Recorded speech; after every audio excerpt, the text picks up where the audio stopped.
thank you. Woo! All right. So tell us, after the fallout of the season finale, we find out, your mother, all of this. Are we going to kind of see you go to a darker side or maybe to a lighter side to help everybody? Cheryl returns to that kind of gothic heroine state that she was in season 1, and I think kind of folds into herself, and then hopefully what we've talked about is her addressing all of the mental health issues she's had for the last 3.5 years on the show. So then she will eventually kind of come out of that shell, but right now she's kind of going inside. Okay. What do you hope for Cheryl in season 4, especially with lessons she learned about love from Choni in season 3? I really hope that they stay together. I think Choni brings a really beautiful and vulnerable side out of Cheryl that you don't get to see with her often. And I hope that they go to college together and things can be fine, but it wouldn't be Riverdale if there wasn't a little chaos, so. Do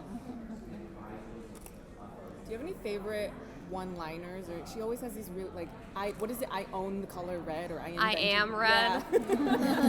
Whatever. That's what's funny is I was talking to Vanessa, this is like a side note, but I was talking to Vanessa about that scene when she wore the red, and I was like, well, do you think you actually did it intentionally? She's like, no! It's like, oh my, you think that Choni for once in her life wore red when we were broken up just for fun? And she was like, well, I guess that makes sense. And I'm like, yeah, you were definitely trying to boil my blood. I think my favorite one is probably in Candy Store when she's singing and I go, shut up, Choni! It's really funny. What was you as Madelaine, your most, oh my god, what the hell is happening right now moment from season 3? From season 3, I think when my mother was the Gargoyle King, I was like, of course, just another blossom down the hole. Maybe Nana Rose will be the next victim. No. Next year, she's the killer. I'm counting it now. I think that's the case. How much did Nana Rose know? Because it seems like she waited a really weird time to tell Choni to go. I have literally no idea. That is a Barbara question. I have no idea.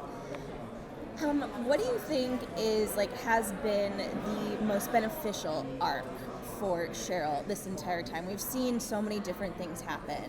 I would say it's a two-part. I think her coming out was really like a huge catharsis for her, and I think because of the coming out, the vulnerability she's experienced in her relationship for the first time, and kind of finally being able to be her true self is the biggest arc for her.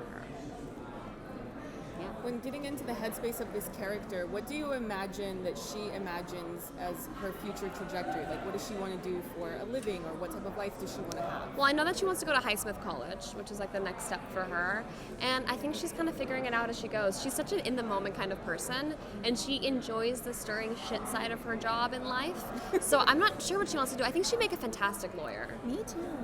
She was. If Cheryl was your friend, what would you be telling her? What advice would you be giving her coming up into the next season? Oh my God, stay away from your family. Toxic. Move away from Riverdale? I don't know. It wouldn't be fun without her though, so whatever. We'll keep her there. Do you think Jason will always be a presence on the show in some way or another, especially with your storyline? I think he'll always be a presence in Cheryl's mind. Whether or not that's addressed all the time, I'm not sure. But I think that losing a sibling, especially a twin, and the way that she lost him is such a devastating thing. I think it will always be a part of her. Whether she can turn it into a positive, hopefully, or not, but it will always be a part of her, I think. So on that vein, what's up with Cheryl being like, oh, it's a farm, we have to escape, and then at the very end she's like sitting with her brother? So those are two completely different things. So Edgar was hypnotizing her and having her brother's dead body in his basement to use to speak to her in a hypnosis state, and then she kind of reopened that wound. And I think it was more so that now the wound's been reopened. How do I fill this Jason-sized hole? I'll just bring him back with me, and then I'll never leave him. He'll never leave me again. So it's actually, I think, very heartbreaking. A lot of people are laughing about it, but I don't think it's funny. I think it's actually quite sad. It kind of reminded me of Psycho, where he keeps his mother. Yeah. And so maybe she'll start turning into Jason. We'll get a split personality Cheryl. I mean, that would be very fun as an actor, but as somebody who loves her so dearly, I hope not. I don't think that that's something that's living within her. I think we're gonna address her mental health. Hopefully this season, and it's been 3 years, so hopefully she gets some help. And between all the gangland intrigue, you were with the Vixens, they invited you back to the Serpents. Where is Cheryl going to be in that whole hierarchy this year? I never really understood why Cheryl was in a gang in the first place. She wears stilettos on Serpent Tent City, but I think she'll definitely be there. I think they will probably merge the Poisons and the Serpents, and I don't know who will prevail as the leader, but I'm sure she'll be there. I mean, my hope is that she can kind of fall back and let Choni take lead, and let her do that whole thing. I see you roll in your eyes. I know it's annoying. I know. But yeah, no, I hope that she can let Tony like do her own thing. I thought you were like, oh my god, I know. She never lets Tony do anything. What was the conversation when they decided you needed to do archery? Well, actually, you know what's funny is I told Roberto in the pilot, he was like, anything you've ever wanted to do that like you've never gotten to do before, and I was like, well, archery, sure.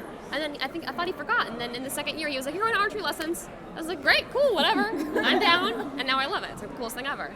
Do you do it off the show as well? No, not in my personal life. I just do it for the show, but that takes up all of my time. So there we go. Personal life, what? Who? Never heard of it.